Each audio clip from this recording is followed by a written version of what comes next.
لبيك اللهم لبيك لبيك لا شريك لك لبيك إن الحمد والنعمة لك والملك لا شريك لك لبيك. عرفات جس کا مطلب آج کل ہر ایک کو معلوم لیکن میرے اعتبار سے نامکمل معلوم. عرفات تعارف پہچان تو عام اس کا عرفات کا مطلب بتایا جاتا کہ عرفات چونکہ اس میں ساری دنیا کے مسلمان ایک دوسرے سے ملتے ہیں اور تعارف حاصل کرتے ہیں اس لیے یہ عرفات. لیکن جیسا کہ میں چند حدیثوں کی روشنی میں جس کے دہرانے کا وقت نہیں میدان عرفات 9 ذی الحجہ کی مجلس میں عرض کیا کہ عرفات باقی لوگوں کو پہچاننے کے لیے ہے کہ نہیں. عرفات کا اہم ترین مقصد ہے اپنے آپ کو پہچاننا. اسی لیے اعمال عرفات کے جز کسی اور کو دیکھو ہی نہیں صرف اپنے نفس میں غور کرتے رہو. بالغ ہونے سے لے کے عرفات میں آنے تک اپنی سیاہ کاریاں اپنی بدکرداریاں اپنے برے اعمال کہاں کہاں شیطان نے تمہیں دھوکہ دیا کہاں کہاں سیدھے راستے سے ہٹایا. عرفات اپنی پہچان کا نام ہے کہ آج تک جو تم نے زندگی گزاری خدا کی اطاعت کرتے ہوئے گزاری ہے شکر کے سجدے انجام دو. اس کی فرما برداری کرتے ہوئے گزاری ہے اس نعمت پر اس کا احسان مانو. لیکن اگر آج تک کی زندگی میں تم راہ خدا سے ہٹ کے صراط مستقیم سے ہٹ کے پروردگار کی مرضی سے ہٹ کے زندگی گزارتے رہے تو پہچانو آج اپنے آپ کو اور جو غلطی کی ہے عرفات کے میدان میں اسے معاف کراؤ اور پھر آگے بڑھو. اور جب آگے بڑھو تو عرفات سے ملا ہوا میدان مزدلفہ جس کا قرآن کریم میں جو نام ہے مزدلفہ نہیں فاذکروا اللہ عند المشعر الحرام. قرآن کریم اس میدان کو مزدلفہ کہا گیا اور یہ کہا گیا کہ ذکر خدا مزدلفہ میں کرو. گرچہ پوری حدیث پڑھتا تو زیادہ مزہ آتا لیکن مختصر جملہ یہی کہ امام نے فرمایا کہ ذکر خدا اس کا نام نہیں ہے کہ تم نے اللہ اکبر کہہ دیا سبحان اللہ کہہ دیا. ذکر خدا کا مطلب ہے اللہ کو یاد کرنا. اللہ کی یاد زبان سے نہیں دل کے ساتھ اللہ کی یاد ذہن کے ساتھ. اب قرآن کی آیت اگر کہ اس کا سیاق و سباق پر اس کی ایک شان نزول لیکن اس کا پیغام کہ مزدلفہ پہنچو وہاں پہ اللہ کو یاد کرو. عرفات میں کیوں یاد نہ کرو مزدلفہ میں کیوں کہا جا رہا تفصیل دہرانے کا وقت نہیں. عرفات میں اپنے گناہوں کو یاد کرنا اپنے آپ کو معاف کرانا اور جب تم اپنے آپ کو عرفات میں پہچان لو گے جیسے ہی پہچانو گے من عرف نفسہ وقد عرف ربہ. پہلے اپنے آپ کو پہچاننا جس نے اپنے نفس کو پہچانا اس نے اپنے رب کو پہچانا. عرفات میں تم نے اپنے آپ کو پہچانا اور جیسے ہی عرفات سے مشعر الحرام پہنچے. مشعر کا لفظ شعور اردو میں ایک لفظ استعمال ہوتا ہے شعور حاصل کرنے کی جگہ پروردگار کی معرفت حاصل کرنے کی جگہ مزدلفہ میں جا کے اللہ کو یاد کرو. یہاں پہ اللہ کو یاد کرنا اور اب تمہارا حق بنتا ہے اللہ کو یاد کرنے کا اس لیے کہ مزدلفہ میں تم معصوم بن کے آتے ہو. مزدلفہ میں تم سارے گناہوں سے پاک ہو کے آتے ہو. اگر عرفات تم نے صحیح گزاری اس کا مطلب یہ ہے کہ مزدلفہ میں جب تم داخل ہو رہے تو پیغمبر کی وہ حدیث تمہارے لیے کہ جس نے صحیح طریقے سے حج کیا پورا حج نہیں یہ عرفات کے لیے صحیح طریقے سے حج کیا وہ اتنا پاک ہو جاتا کہ یوم ولدت امہ جتنا اس دن پاک تھا جس دن اس کی ماں نے اس کو جنا. اور یہ دن ہمارے لیے آتا ہے مزدلفہ. عرفات تو پاکیزگی کا عمل عرفات تو اپنے آپ کو گناہوں سے پاک کرنے کا عمل. مجھے دوسری حدیث صحیح حج کرنے والا ایسا صحیح حج اس طرح سے آدمی کے گناہوں کو دور کرتا جیسے صابن میل و کچیل کو دور کرتا. عرفات میں جتنی دیر آپ تھے گویا اپنے بدن پہ توبہ کا صابن لگا کر اپنے زندگی بھر کے گناہ معاف کرا رہے تھے. اب آپ باہر نکلے جب انسان حمام سے باہر آتا جب انسان باتھ روم سے باہر آتا کتنا اجلا اور صاف رکھتا. عرفات حمام کا نام لیکن گناہوں کو دھونے والے حمام کا نام. جب اس سے آپ باہر نکلے اور مزدلفہ میں پہنچے اب آپ صاف ستھرے اب آپ کردار کے اعتبار سے اجلے اب آپ ایک طرح سے تمام گناہ معاف کرا کر اس منزل پر آ گئے جس منزل پر اس دن تھے جس دن اس دنیا میں آئے تھے. اور یہاں پہ ایک جملہ میں نے عرفات میں اور عرض کیا تھا وہاں ایک خلاصہ تھا ان حاضرین کے ساتھ میں معذرت خواہ ہوں جو عرفات کی پوری مجلس سنے ہوئے لیکن بس اس جملے پر اب جب مزدلفہ میں آپ پہنچے عرفات سے اپنے سارے گناہ معاف کرا دیے. جب سارے گناہ آپ نے معاف کرا دیے اب آپ حق رکھتے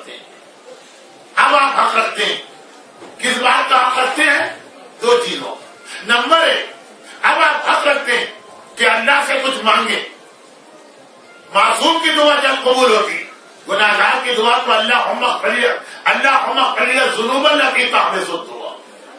گناہگار کے لیے تو مولا دعائے کمیل میں یاد دلا رہے کہ اے خدا میرے ان گناہوں کو معاف کر دے جو دعا روک لیتے. عرفات میں دعا مانگتے اگر گناہ ہوتے رکاوٹ بنتے.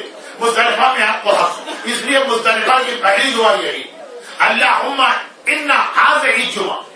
مزدلفہ کا ایک میدان جمعہ, خدا بندہ یہ جمع ہونے کا میدان, دنیا اور آخرت کے سارے خیر مجھ میں جمع کر دے.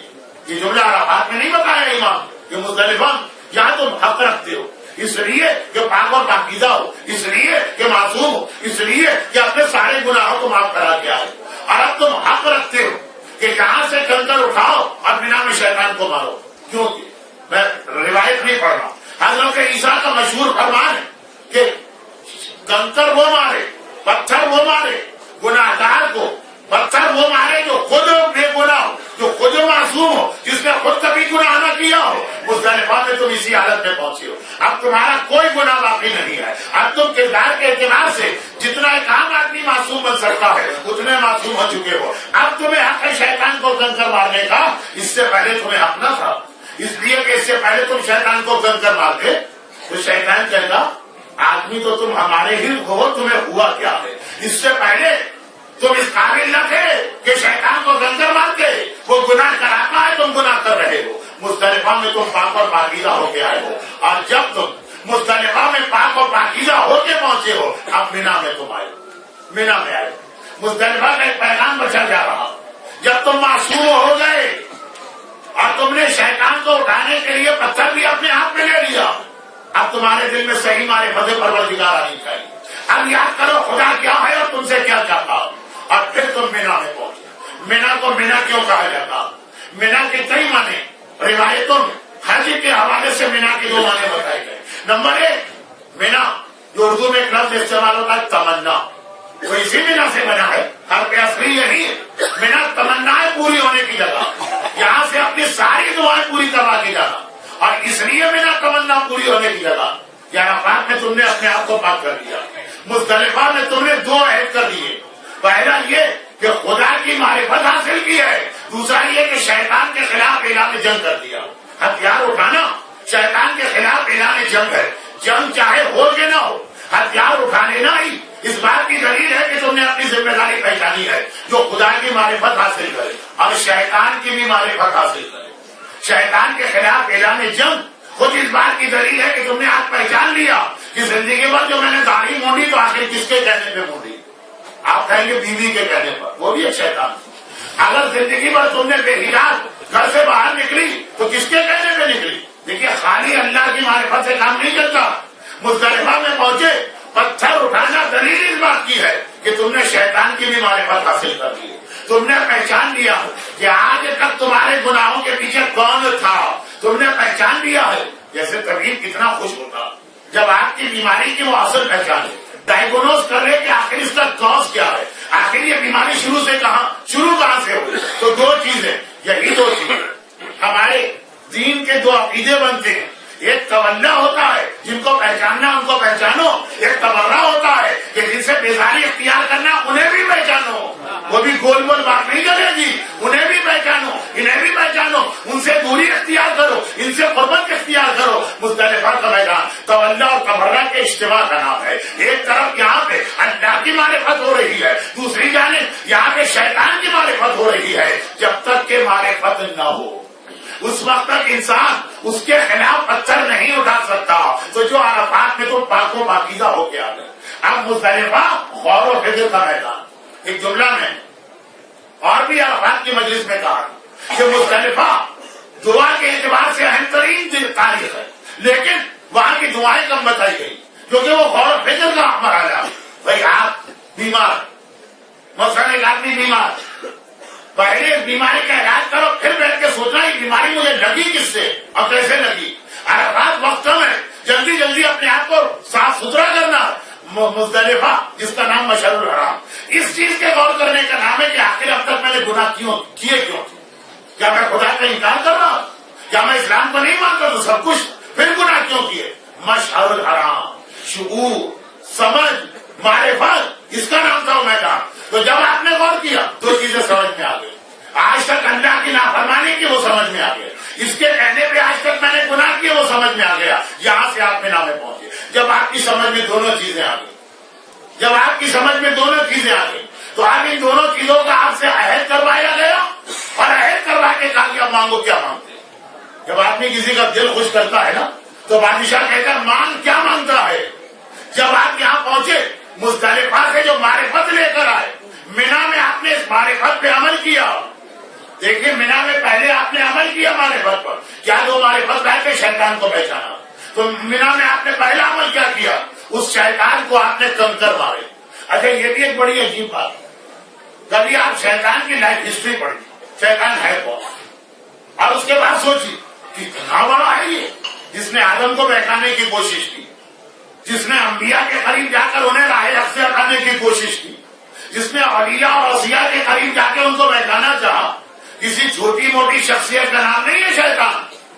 جو انبیاء تک پہنچ جائے, جو اولیاء اور اوصیاء تک پہنچ جائے, کتنا بڑا ہے یہ شیطان.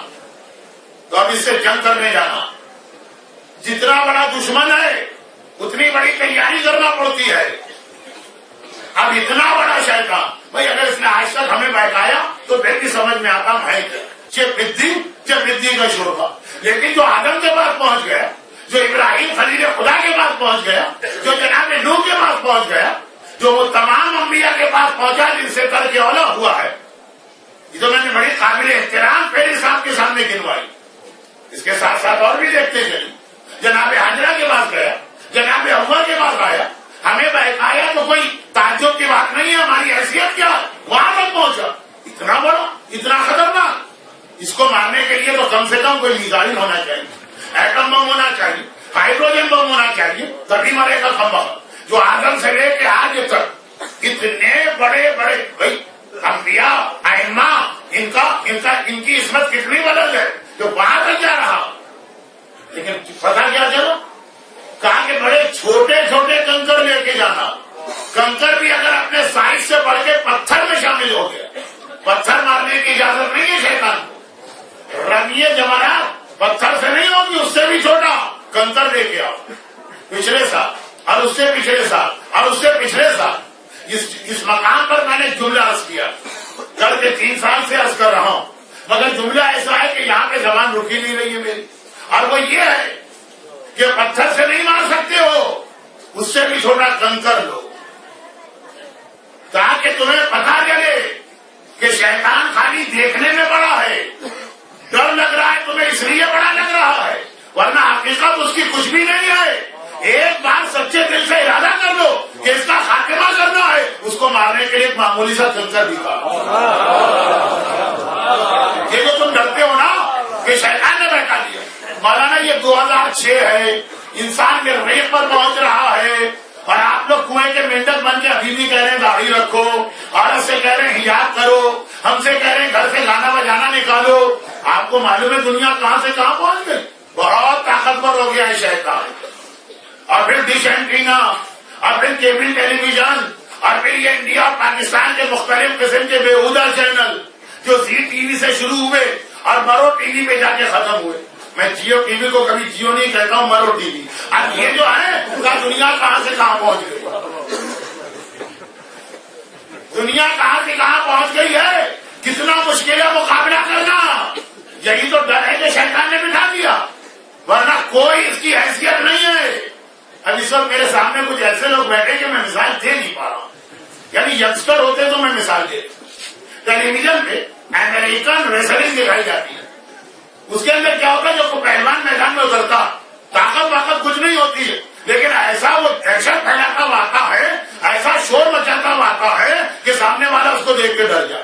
یہی ڈر پیدا کرنا شیطان نے ایسی دہشت پھیلائی ہوئی ہے کہ جی زی ٹی وی میرے پاس ہے, جیو ٹی وی میرے پاس ہے, سارا ڈش اینٹینا میں چلا رہا ہوں, پورے ماحول کو میں نے خراب کیا ہے, انسان کو میری تک میں لے کے گیا ہوں, تم کیا میرا مقابلہ کرو گے. اور اسلام نے آج بھی یہ کہا, اگر کہ آج سن 2006 کی آخری رات ہے, آخری رات ہے نا, کل سے 2007 شروع ہو رہا, لیکن آج بھی اسلام نے کہا شیطان سے ڈرنا نہیں, وہ ایک چھوٹے سے کنکر سے مر سکتا ہے, بلکہ شاید اس سے بھی چھوٹے کنکر سے بھی چھوٹی چیز سے مر جاتا.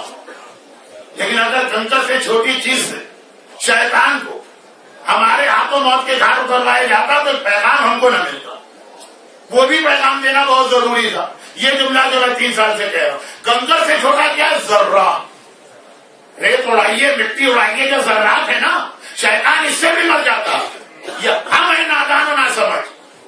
نہیں, جملہ کہہ ماننے والے علی کے ہیں, چلتے ان کے طریقے پہ ہیں, جو سامنے والے دشمن کو دیکھ کر خود بھی نہیں ڈرتے اور دوسروں کو بھی حوصلہ پس کرنے لگتے. پر اس کے سامنے نہ جانا, یہ ہمارے ابن ابو عبدود بہت بہادر ہے.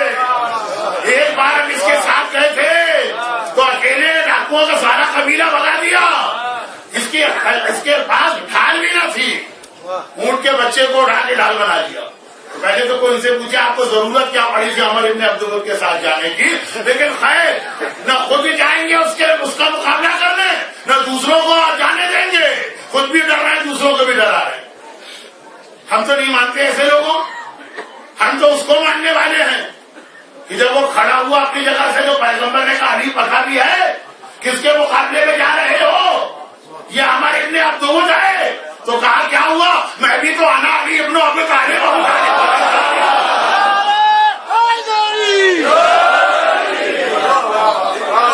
لیکن جب مقام عمل میں ہمارا مقابلہ عمر ابن عبدود شیطان سے ہوتا تو ہمارا انداز بالکل بدل جاتا. نام لیتے ہیں ان علی کا کہ بڑے سے بڑا دشمن ہے, علی کا ہے, پرواہ کیا, میں بھی تو علی ہوں. اور انداز ہو جاتا ہے ان بزرگوں کا. بھائی شیطان آج کل بہت طاقتور. زمانہ نہیں رہا کہ داڑھی, پردہ, گانا حرام ہے, ان چیزوں پہ پڑا جائے. لوگ سنتے ہی نہیں ہے, ترقی کر چکے ہیں, مذاق اڑائیں گے آپ کا. نہ خود عمل کر رہے, نہ دوسرے کو عمل کرنے دے رہے. اور اسلام ہر سال کے حج میں پیغام دیتا, ڈرتے کس سے ہو. وہ تو ایک کنکر کا مہمان ہے, ایک کنکر صحیح طریقے سے مارو, آدم سے لے کے آج تک کو بہکانے والا شیطان مر جائے گا. کنکر بھی نہیں, کنکر بھی بہت بڑی چیز.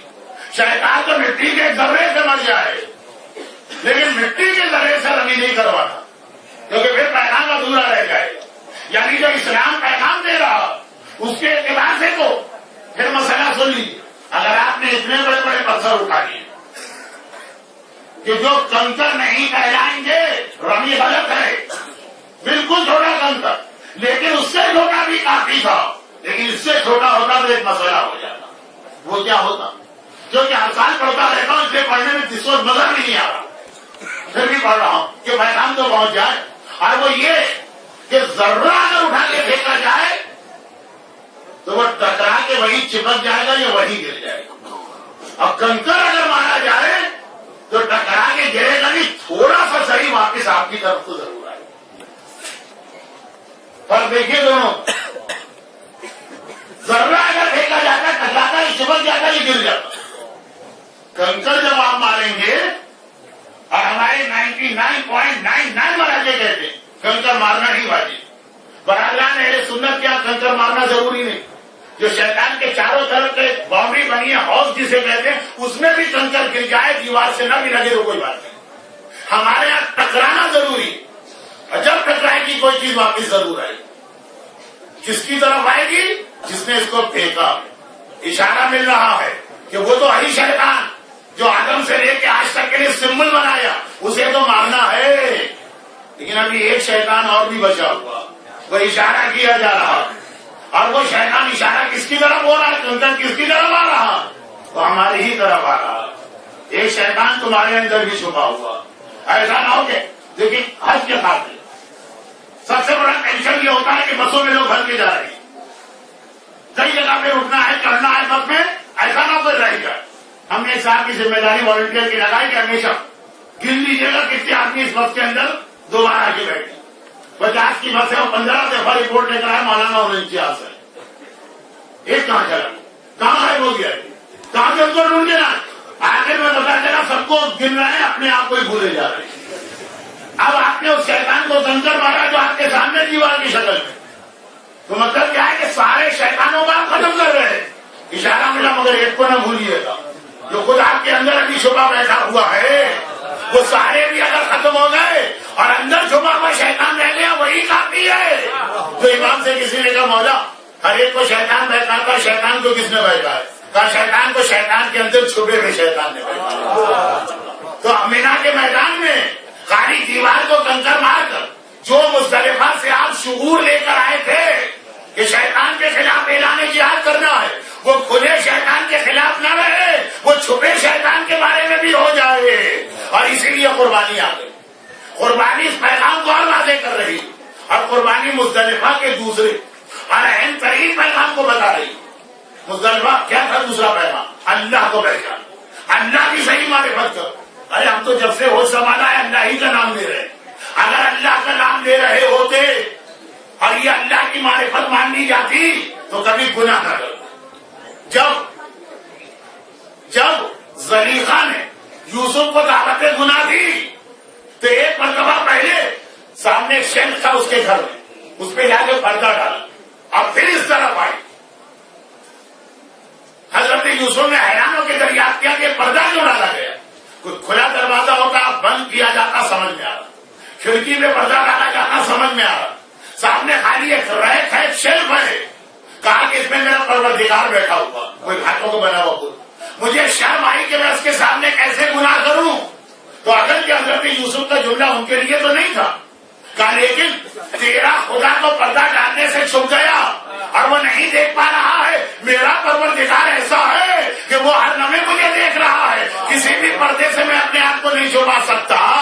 تو اب مزدلفہ جانے سے جا کر اگر آپ نے کہا مولانا یہ ہمیں کیا خدا کی معرفت کروائی جا رہی ہے، ہم تو جانتے ہیں خدا کو، ہم تو مانتے ہیں خدا کو، روزانہ اللہ اکبر الحمدللہ سبحان اللہ کہتے ہیں، نہیں تم اتنا بھی نہیں جانتے جتنا زلیخا اپنے اس جھوٹے خدا کو جانتی تھی۔ اگر اتنا بھی خدا کو پہچانتے ہوتے تو کبھی اس کے سامنے اس کی بارگاہ میں جسارت کی گنجائش نہ ہوتی۔ جہاں تو مومن آج گناہ کرتا ہے اور سینہ ٹھوک کے گناہ کرتا ہے، اپنی غلطی پہ اصرار کرتا ہے، اس کا مطلب یہ تم نے اب تک خدا کو نہ پہچانا، اور جب مزدلفہ نے خدا کو پہچانا تو مینا کے میدان میں یہ پیغام مکمل کیا گیا، شیطان کو کنکر مارا، اس میں بھی ایک پیغام بچ گیا، اپنے اندر کے شیطان کو مارنا ہے۔ تو اب اس کے لیے قربانی، اب قربانی حج کے واجبات میں جتنا ہے نا قربانی، اور یاد رکھیے حج کے جتنے واجبات ہیں کسی کے بارے میں قرآن نے وہ لفظ نہیں کہا جو قربانی کے لیے۔ شان نزول اپنی جگہ ہوگی لیکن آیہ قرآنی کا پیغام عام ہوگا، کہیں نہیں کہا، نہ عرفات کے لیے کہا، نہ مزدلفہ کے لیے، نہ طواف کے لیے کہا، نہ صحیح کے لیے۔ کیا ہے جو آج میں نے تلاوت کی، لن ینال اللہ لحومھا ولا دماؤھا۔ بھائی یہ جو تم نے جانور ذبح کیا، نہ اس کا گوشت اللہ کے پاس گیا، اس کا خون اللہ کے پاس گیا، ولکن ینالہ التقویٰ، اللہ کے پاس تمہارے دل کی پاکیزگی پہنچی، تقویٰ پہنچا، تمہارا خوف خدا پہنچا کہ کس نیت اور کس جذبے کے ساتھ اس کو ذبح کر رہے۔ عرفات کے لیے نہیں کہا، مزدلفہ کے لیے نہیں کہا، طواف کے لیے نہیں کہا، صحیح کے لیے نہیں کہا، خاص قربانی کے لیے کہا کہ اللہ یہ دیکھ رہا ہے کہ جانور کے گلے پر چھری خالی یہ دیکھ کے پھیلی جا رہی ہے کہ ہم نے آج تو بہت تگڑا جانور لے لیا، یا جانور بہت کمزور ہو مگر دل میں خوف خدا ہو۔ اللہ کیا وہ جذبہ پہنچتا ہے جس سے جانور ذبح کر رہے ہو، اور وہ جذبہ کیا؟ وہ جذبہ دعائے قربانی میں۔ مگر اس سے پہلے کہ دعائے قربانی پڑھو، وہ ایک جملہ جو آدھا عرفات نے پڑھا تھا اسے مکمل کرو۔ عرفات میں آپ کو گناہ سے اتنا پاک کیا گیا کہ جتنا آپ اس دن پاک تھے جس دن پیدا ہوئے، ٹھیک ہے نا؟ اب یہ پیغام ہمارے ذہن میں بیٹھ جائے کہ تم مینا میں آئے تو اتنے پاک ہو کر آئے جیسے نیو بورن بیبی ہوتا، یہ پیغام بیٹھ جائے تو ہمیں اچھی طرح یاد دلایا گیا۔ جب تمہارے یہاں نیا بچہ کوئی پیدا ہوتا ہے تو کیا کرتے ہو؟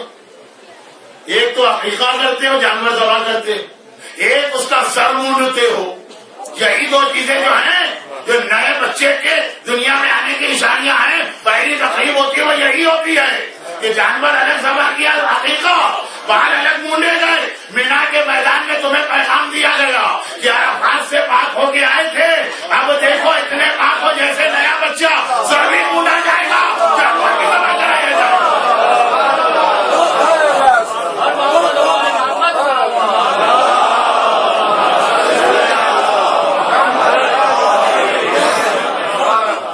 مزدلفہ تک پیغام زبانی تھا، مینا میں پیغام عملی ہو گیا تھا کہ اچھی طرح ذہن میں بیٹھ جائے اب تم بالکل معصوم بچے کی طرح ہو، مگر ایک فرق کے ساتھ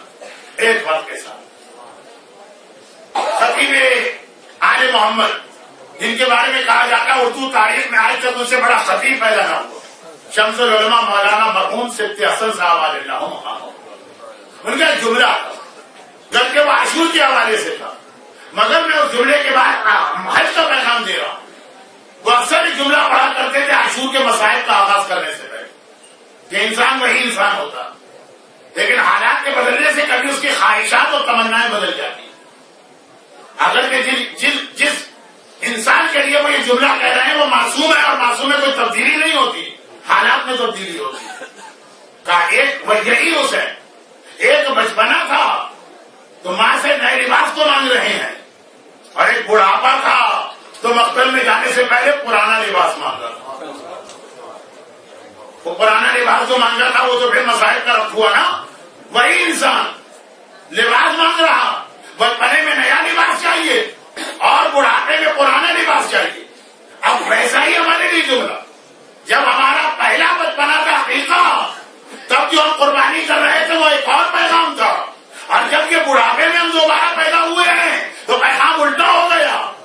میں نے یہ نہیں کہا کہ اور پیغام تھا، الٹا پیغام ہو گیا. وہاں نئے لباس سے پرانے لباس پہ آ گئے. یہاں پہ آئیے، عقیقے کے وقت بھی جانور ذبح ہوتا، قربانی کے وقت بھی جانور ذبح ہوتا. اس کی بھی ایک دعا ہے، اس کی بھی ایک دعا ہے. عقیقے کی دعا کیا؟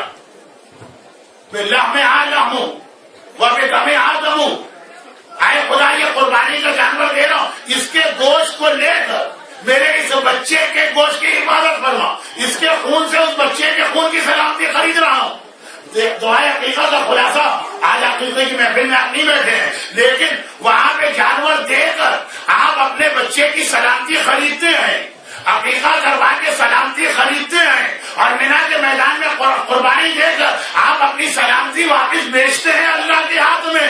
وہاں اس لیے جانور تھا کہ اس کے خون کے بدلے میرے بیٹے کا خون بچ جائے، اس کے گوشت کے بدلے میرے بیٹے کا گوشت بچ جائے. یہ دعائیں عقیقہ کا ترجمہ پڑھ رہا. اور یہاں مینا میں آپ کہتے ہیں پروردگارا کے ذالک امرت وانا من المسلمین، آج تو نے بکرے کے گلے پہ چھری رکھنے کا حکم دیا، آج میں اس کو مان رہا ہوں. کل اپنے گلے پہ چھری رکھنے کا حکم دے گا، میں اپنے گلے پہ چھری پھیروں گا. کل جوان بیٹے کے گلے پہ چھری رکھنے کا حکم دے گا، جوان بیٹے کے گلے پہ چھری رکھوں گا. وہاں بیٹے کے بدلے میں عقیقے کا جانور دیا، یہاں جانور کے بدلے میں بیٹا کا قربان کرنے کی بات کی جا رہی ہے. وہاں پہ جان کی سلامتی خریدی جا رہی. تو جو جان عقیقے کے بدلے میں اللہ نے آپ کو سلامت دی ہے، مینا میں آپ نے اعلان کیا خدا بندہ جان دی بھی اسی کی تھی، تیری وجہ سے جان محفوظ ہے. آج سے یہ تیرے حوالے ہے، جس طرح سے چاہے میری جان لے لے. دعائے عقیقہ کا پہلا جملہ انا صلاتی و نسکی و محیای و مماتی للہ رب العالمین بذالک امرت وانا من المسلمین. اے خدا میری نماز، میرا حج، بلکہ میری ساری زندگی تیرے لیے ہے، میری موت بھی تیرے لیے ہے. آج اس کا حکم دیا انا من المسلمین، میں تو حکم ماننے والوں میں سے ہوں. آج اس کا حکم دیا، اسے ذبح کر رہا ہوں. کل مجھے یا میری اولاد کے ذبح کا حکم دے گا، میں اس کے لیے تیار ہوں. تو عقیقے کا جانور الٹا پیغام دے رہا، قربانی مینا کی اس کے بالکل برعکس پیغام دے رہی. اے خدا ہر حکم ماننے کو تیار ہوں، لیکن بیٹے کے ذبح کا حکم مان لوں گا، اپنے آپ کو ذبح کرنے کا حکم مان لوں گا، گاڑی کا حکم نہیں مانوں گا، اس لیے کہ قرآن میں کہیں نظر نہیں آیا ہے.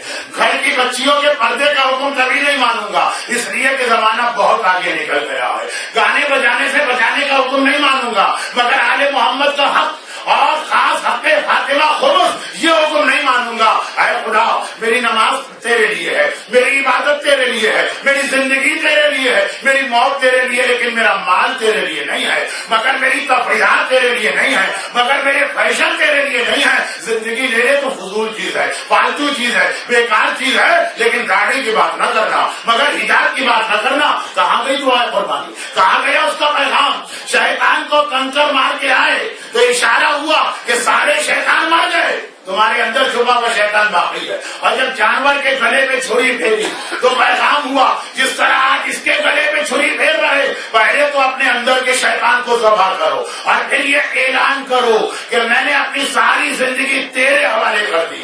اس وقت کہہ رہے تھے اے خدا میرے بیٹے کی زندگی بچا لے، اس کے بدلے میں بکرا تیرے حوالے کر رہا ہوں. مینا کے میدان میں کہ نہیں یا مماتی للہ رب العالمین، آج میں ساری زندگی تجھے دے رہا ہوں. اے خدا آج کے بعد انا من المسلمین، میں مسلمان ہوں. وہ مسلمان نہیں جو نام کا ہے، وہ مسلمان جو عرفات کی مجلس کا موضوع تھا، کردار کا مسلمان، سارے تسلیم خم کرنے والا. آج کے بعد وطن واپس جا کر ہر عمل میں تیری اطاعت اور رضا کا خیال کروں گا، اور جو ہر شے قربان کر دی، ہر شے.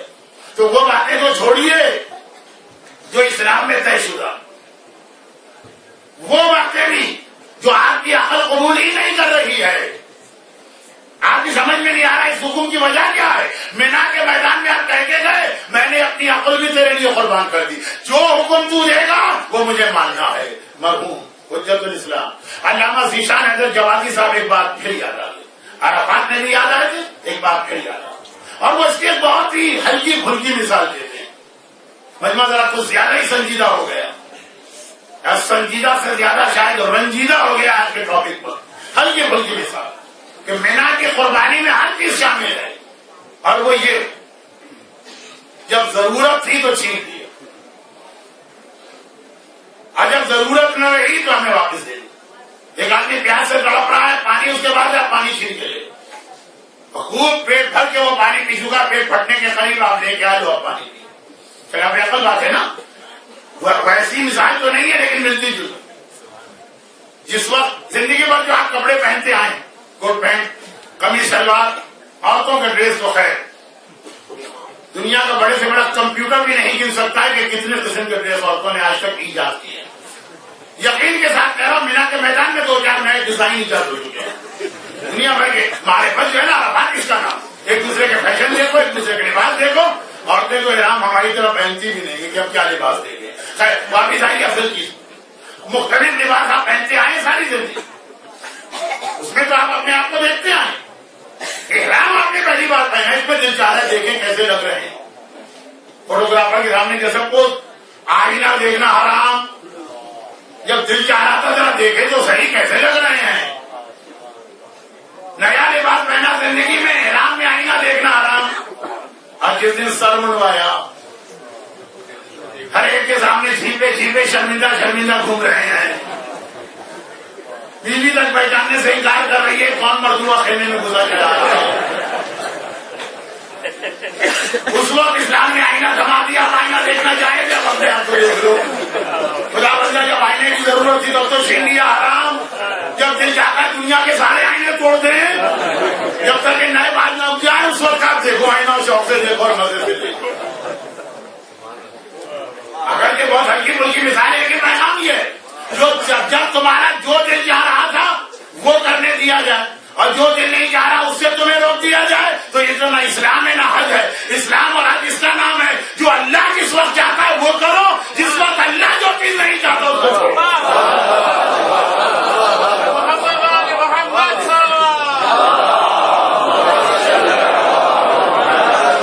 یہ خلاصہ بنتا ہے مینا کے عمل کا. عرفات میں تھا دل چاہ رہا ہے، اللہ نے روکا روک گئے.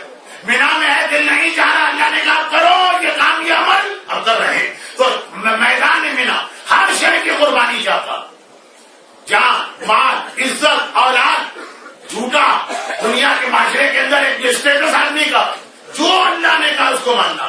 ایسا جب بن جاؤ، ایسا معصوم بچہ کیسا ہوتا، ایسا ہی ہوتا ہے نا جو ماں اور باپ کہتے جائیں وہی کرتا جاتا. تو جب ذرا بڑا ہوتا ہے نا تب اس کے اندر ایک عقل خوں آتی ہے، تب وہ سمجھتا ہے کہ بڈھے والدین یہ کہاں سے نکل کے آ جائے، یہ نئے زمانے کے تقاضے کو نہیں سمجھتے. نیا بچہ کبھی ایسی بات نہیں کہتا، جو آپ کہیں گے وہ کرتا چلا جائے گا. مینا کے میدان میں آپ دوبارہ پیدا ہوئے، آپ کا منڈا ہوا سر اور آپ کی طرف سے ذبح شدہ جانور اس بات کی گواہی دے رہا دوبارہ پیدا ہوئے. اور دوبارہ پیدا ہونے کے بعد بچے کی طرح سے جو اللہ کہتا جا رہا ہے وہ آپ کو کرنا ہے. اور یاد رکھیے اسی لیے خدا نے مینا میں 2 عطیے ہم کو دیے ہیں اور آج مینا کا پیغام 2 عطیے. مینا کے ایک معنی تمنا پوری ہوگی. کیوں پوری ہوگی؟ اس لیے کہ جب ہم ایسا بن چکے ہیں گناہوں سے اپنے آپ کو عرفات میں دھو لیا، مزدلفہ میں اللہ کو بھی پہچانا، دشمن خدا کو بھی پہچانا، مینا میں اس دشمن خدا کو ختم کیا اور قربانی کے ذریعے سے اندر کے شیطان کو قربان کر کے اپنے آپ کو اللہ کے حوالے کر دیا. اقبال تو کہتے تھے خود ہی کو بلند کرو، تب پروردگار پوچھے گا تیری رضا کیا ہے. آپ خود ہی کو بلند نہ کریں، نیچا ہی رکھیں، لیکن صحیح حج کر لیں، خدا کہے گا تمہاری ہر تمنا اسی میدان میں پورا کروں گا. اتنا بھی انتظار نہ کرو کہ گھر جا کے کچھ مانگو، ساری تمنائیں اسی میدان مینا میں پورا ہونا ہے. اور پھر مینا کے دوسرے معنی منت. اللہ اس میدان میں یعنی احسان، نعمتیں، اللہ اپنی ساری نعمتیں اور اپنے سارے احسان اپنے بندے کو یہاں دینا چاہتا. گھر کی یہ روایت بہت بڑی، بہت بڑی، اگر آپ سمجھ جائیں. میرے پاس سمجھانے کا وقت نہیں. روایت یہ ہے کہ مینا کے میدان کی جو آخری رات آتی ہے، مینا کے دو معنی، ایک ہے احسان، ایک ہے تمنا. ہماری ہر تمنا پوری ہوگی. تمنا کسے کہتے ہیں؟ مینا کے بعد کبھی نہ کہیے گا کاش یہ بھی ہو جاتا. اگر آپ مینا میں صحیح طریقے سے آئے، کاش آئے گا ہی نہیں آپ کی زبان پہ. کوئی تمنا یہاں نامکمل رہے گی ہی نہیں کہ آپ کا کاش یہ بھی ہو جائے. اور دوسرا مینا مانے احسانات، نعمتیں، منت. اللہ احسانات اور نعمتیں دے رہا اور اس طرح نہیں دے رہا، اس طرح نہیں دے رہا. آج کی رات بہت اہم رات، ہمارے حج میں سب سے ہلکی آج کی رات مانی جاتی ہے، لیکن فلسفہ حج میں سب سے اہم آج کی رات. آج کی رات پروردگار کی جانب سے دو عمل، پہلا آپ کے لیے ہے، دوسرا فرشتوں کے لیے. روایت میں نے کہا اس کے الفاظ اتنے سخت ہیں کہ یہ الفاظ صرف امام معصوم کے لیے استعمال ہو سکتے ہیں. ہم بھی تو معصوم ہو گئے، چھوٹے معصوم سے ہی. روایت میں ہے کہ آج کی رات جو حج کی آخری رات ہوتی ہے، خدا تمام فرشتوں کو جمع کرتا اور فرشتوں کے سامنے فخر و مباحات کرتا ہے. ایک تو تھا جس رات کو میرا مولا بستر رسول میں سو رہا تھا، جبرائیل بھائی جی کھڑے ہو کے کہہ رہے تھے اے علی ابن ابی طالب تیرا رتبہ کتنا بلند ہے کہ پروردگار تمام فرشتوں کے سامنے تجھ پر فخر و مباحات کر رہا ہے. اور علی کے چاہنے والوں کے لیے مینا کے میدان کی دوسری اور حج کی آخری رات کو بنی. ہاں ایک آدھ کوئی ہوگا جس کو تیسری رات کی رہنا واجب ہے، لیکن بات بڑی اکثریت، اور اکثریت بھی اتنی بڑی اکثریت. دیکھا ایسے بھی میرے مومن بندے ہوتے ہیں جو آج مینا کے میدان میں آئے ہوئے، ان کو دیکھ کے خدا کہتا، مباحات کے ساتھ کہتا، ارے فرشتوں تو نے کہا تھا کہ آدم کو نہ پیدا کر، زمین میں فساد برپا کرے گا. آ کے دیکھ ایسے بھی میرے مومن اور اطاعت گزار بندے ہیں، میرے کہنے پہ انہوں نے اپنے آپ پر ہر جائز بلکہ مزیدار اور لذیذ چیز حرام کر لی ہے. اولاد کو چھوڑ کے آئے، وطن کو چھوڑ کے آئے، عالم غربت میں بیٹھے ہیں، 5 اسٹار ہوٹل میں نہیں، زمین کے اوپر خیموں کے نیچے. تو آج پروردگار ہر اس حاجی پر پورے 25 لاکھ پہ نہیں بلکہ اس سال جو فیگر 30 لاکھ کا آیا، ہر اس حاجی پہ فخر کر رہا ہے جس نے عرفات سے لے کے مینا تک کے پیغام پہ عمل کر دیا، اپنے آپ کو معاف کروا دیا، معصوم بن گیا ہے اور قربانی کر کے اپنی ساری زندگی اللہ کو دے چکا. ایک طرف فخر کر رہا اور دوسری جانب یہ رات کے پہلے حصے میں، دوسری جانب آدھی رات کے بعد اب 2 فرشتوں کو بھیجا جاتا. روایت تو بہت پرانی ہے، میں بہت مختصر پڑھ رہا ہوں کیونکہ کئی دفعہ پڑھ چکا ہوں. غالباً اس روایت اور پہلی روایت کے بیچ میں جملہ میرے حقیر مطالعے سے باہر چلا گیا. پہلی روایت اللہ فخر کر رہا، اے میرے ملائکہ یہ ہے وہ بندے جن کی وجہ سے آدم کو پیدا کر کے اس دنیا میں بھیجا گیا، جو میری اطاعت میں اس طرح سے ڈوبے ہوئے. پھر شاید فرشتوں نے پوچھ لیا خدا بندہ کیا یہ 30 لاکھ بندے جو آج مینا میں آئے؟ کہا نہیں 30 لاکھ نہیں، گنے چنے بندے. خدا بندہ وہ کون ہے؟ اب دوسری روایت شروع. آج کی رات آدھی رات کے بعد 2 فرشتے مقرر ہیں. اب یہ جملہ بھی میں اتنی بار کہہ چکا ہوں کہ بس سرسری جو رہا. حج کا بڑا گہرا ربط بنتا ہے موت اور قیامت سے. ویسا ہی لباس، اسی انداز کا آدمی کا عرفات میں آنا، اسی طرح سے آدمی کا گڑ گڑا کے دعا کرنا.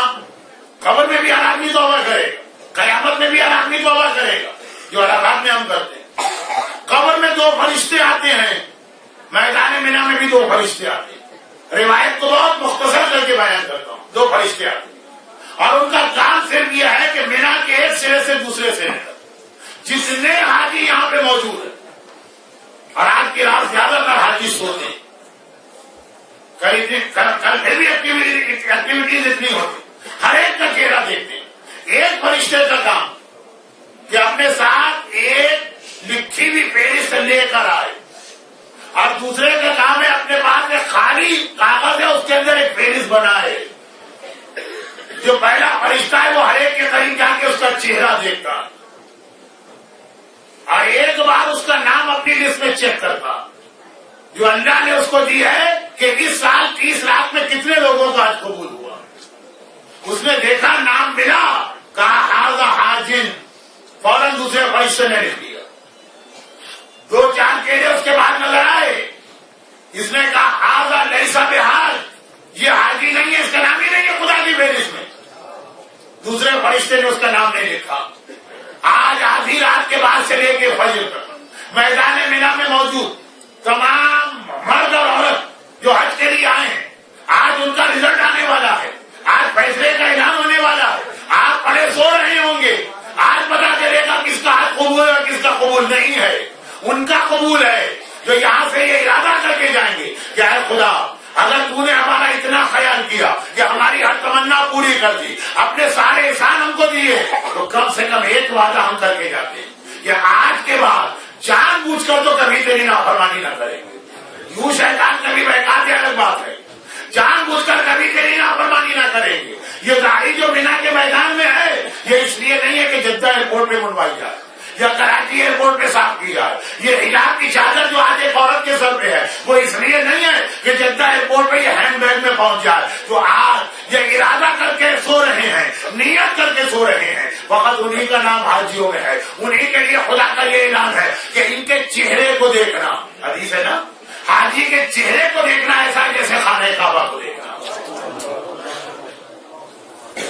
مگر اس کے لیے خواتین کے چہرے مت دیکھنے لگے. خانہ کعبہ بھی کبھی پردے میں چھپایا جاتا. تو اب آئیے آج یہ فیصلہ کرنا، اپنے فیصلہ کر کے ایک آخری بات یاد رکھیے. فیصلہ کرنے کے بعد ایک آخری بات یاد رکھیے، جو آج آپ اللہ سے عہد کر کے جائیں گے یہ مرتے دم تک ٹوٹنا نہیں چاہیے. جو مینا کے میدان میں آپ کی شکل، صورت، اعمال، کردار، عصمت ہو، قیامت میں بھی آپ اسی حالت کے اندر واپس آئیں. ایمان کے چاہنے والوں کی توبہ تو اتنی پکی ہوتی ہے، علی کے کلمہ پڑھنے والوں کی توبہ میں تو اتنی پختگی ہوتی.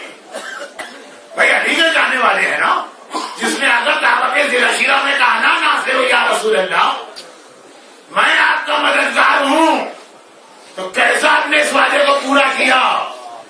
خالی علی کی زندگی نہیں، جہاں جہاں تک علی کی اولاد گئی ہے اس دادا کے کیے ہوئے وعدے کو پورا کیا جا رہا. رب کے مسائل یہیں سے ملے گا انشاءاللہ، لیکن اس سے پہلے یہ بات، عرفات سے لے کے مینا تک جو توبہ کی ہے، ایسا اس پہ ثابت قدم رہی ہے کہ جو آج آپ کی حالت ہوگی وہی آپ کی حالت مرتے دم تک رہے. بس آخری جملے اس لیے کہ یہ والا ماحول آج کل کراچی کا بن گیا، لاہور کا بن گیا، ہندوستان کے شہروں کا بن گیا، یورپ اور امریکہ کا تو تھا ہی. اور وہ کیا ماحول، بغداد، ہارون رشید کے زمانے کا بغداد، الف لیلا کا بغداد، عروس البلاد، تمام شہروں کی دلہن کرنے والا بغداد. جب دولت آتی، جب اللہ کی نعمتیں ملتی ہیں، آدمی کا دماغ خراب ہوتا، نعمت اللہ سے لیتا ہے، کام شیطان کی کرتا. چنانچہ بغداد ناچ گانے کا ماحول، شراب کا ماحول، جوئے کا ماحول، نمازوں کا تو مذاق اڑایا جا رہا، شریعت کو پاؤں تلے روندا جا رہا. اور حالت یہ ہے کہ اس بغداد میں ایک نوجوان جس کا باپ بغداد کا سب سے بڑا تاجر، اور وہ مرا، جوان بیٹے کو اتنی دولت ملی کہ ساری زندگی بھی اگر کوئی کام نہ کرے تو لاکھوں میں کھیلتا رہے. ویسی دولت آتی کہ بڑے کا سایہ سر پہ یہ نہیں ہوتا، سرپرستی، آدمی کھل کھیلتا. اب سوائے ناچو گانے، سوائے شراب اور رقص و سرور، سوائے جوئے اور حرام محفلوں کے گھر میں کچھ نہیں ہوتا. یہاں تک کہ حالت یہ ہوئی کہ شام کا وقت ہے، سورج ڈوب چکا ہے، مغرب کی نماز کا وقت آ گیا، مسجدوں سے اذان کی آواز بلند ہو رہی، اور اس کے گھر کی پچھلی گلی سے کوئی شخص گزر رہا، کنیز گھر کا کوڑا پھینکنے دروازہ کھولتی، دروازہ کیا کھلا تو ناچ گانے کی آواز آ رہی، رقاصوں کے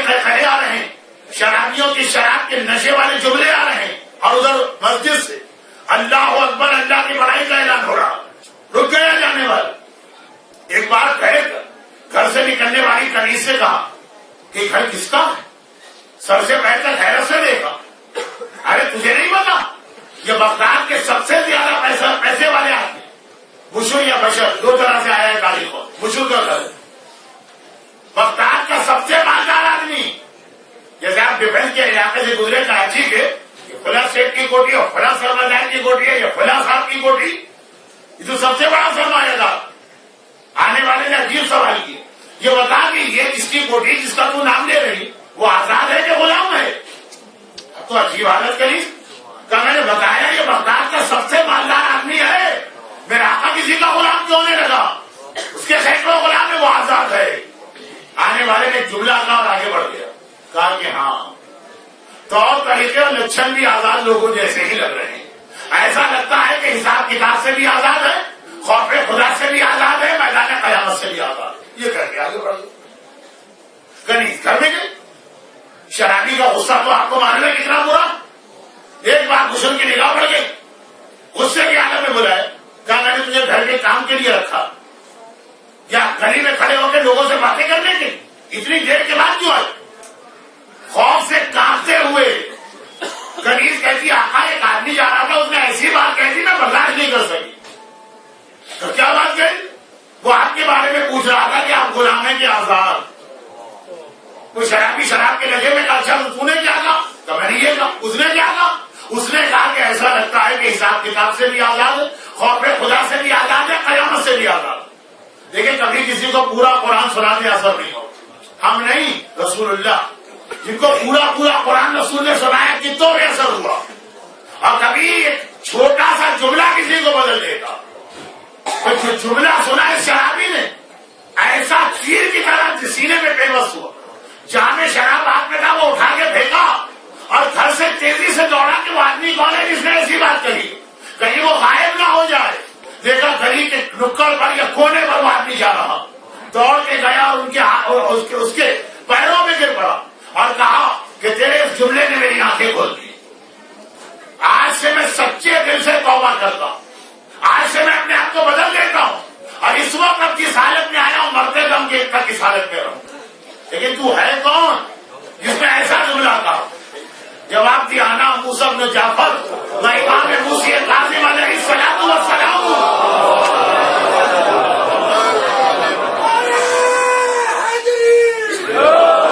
اب ایک واقعہ معجزات کی کتابوں میں لکھا ہے, لیکن اس دونوں کو ملانے والا ان کا لقب حافظ بھی موجود ہے. حافظ ان کا نام ہے بشر حافظ. حافظ جسے کہتے ہیں عربی میں جو ہمیشہ ننگے پیر گھومے, ننگے پیر. تاریخ میں یہ لکھا ہے معجزات کی کتابوں کہ بغداد کی گلیوں میں جن علاقوں سے بشر کا گزرنا ہوتا تھا وہاں کوئی جانور بھی غلاظت نہیں پھیلاتا. ایک ولی خدا یہاں سے جا رہا ہے ننگے پیر. ایک دن کوئی مومن کسی دوسرے شہر سے آیا بشر سے ملنے, رات کو پہنچا تھا, مسافر خانے سو گیا, صبح اٹھا وہاں جانے کے لیے, دیکھا گلی میں کھڑے ہوئے لوگ رو رہے ہیں. کیوں رو رہے؟ آج بغداد کے سب سے مقدس آدمی بشر کا انتقال ہو گیا. تمہیں کیسے پتا چل اتنی صبح؟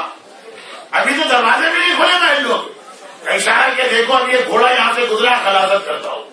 اگر بشر زندہ ہوتا تو بغداد کے کسی جانور میں یہ ہمت نہ تھی. یہ پہچان اس بات کی بنا کے مر چکا ہے اور باقاعدہ جب گیا بشر کے مہینے میں تصدیق ہو. اتنا بڑا رتبہ کہ جانور تک احترام کرنے لگے. کسی نے پوچھا کیا ہے بشر؟ یا تو تمہاری حالت یہ تھی کہ قالین سے تمہارے پیر ناپتے تھے اور یا ایسی سرزمین میں ننگے پیر چل رہے. کہا کہ ہاں, جب میں نے آقا اور مولا کے ہاتھ پر بیعت کی تھی تو اتنی تیزی سے دوڑ کے گھر سے نکلا تھا کہ چپل یا جوتا پہننے کا وقت نہ تھا, ننگے پیر تھا. اور آقا سے کہا تھا توبہ کیے اسی حالت میں مرتے دم تک رہوں گا. میں ڈر رہا ہوں کہ ایسا نہ ہو جوتا پہننا میرے اس وعدے کے خلاف ہو جائے کہ اپنی حالت کیوں بدلی ہے. جب توبہ کے وقت اس حالت میں تھا, مرتے دم تک اسی حالت میں رہنا چاہتا ہوں. امام نے انہیں بغداد میں اپنا نائب بنائے. ہم تو ایسے گناہگار بھی نہیں. اگر آپ کی آپ یہاں سچے دل سے توبہ کرے گا, خدا بندہ اب تک جو ہوا سو ہوا. آج ہمارا وعدہ ہے فرشتے ہمارے حد کو چیک کرنے آئیں کہ نہ آئیں, فرشتوں کے لیے نہیں مگر تیری بارگاہ میں جب توبہ